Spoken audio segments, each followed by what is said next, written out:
ईद पीर को होगी या मंगल को। छुट्टी के दिन भी मजदूर को छुट्टी ना मिली। तलबा को बता दिया गया कि ईद की छुट्टियों में ओ लेवल्स के एग्जाम्स होंगे। पाकिस्तानी मार्शल आर्टिस्ट राशिद नसीम ने फिर Guinness book of world record में अपना नाम दर्ज करा लिया। सब्सक्राइब करें और बेल दबाएं ताकि कोई खबर रह न जाए।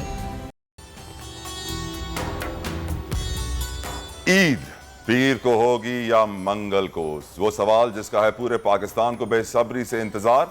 रुयत हिलाल कमेटी शवाल का चांद देखने को तैयार। इजलास आज होगा। छुट्टी के दिन भी मजदूर को छुट्टी ना मिली।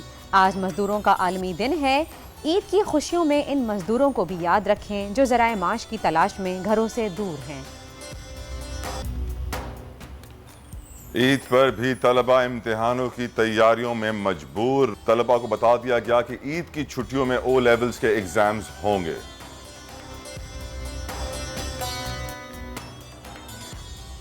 और ननचौक से कार्ड उड़ाए, सर से ढक्कन खोलकर दिखाए, चीन और भारत के रिकॉर्ड्स तोड़कर दिखाए। पाकिस्तानी मार्शल आर्टिस्ट राशिद नसीम ने फिर Guinness book of world record में अपना नाम दर्ज करा लिया।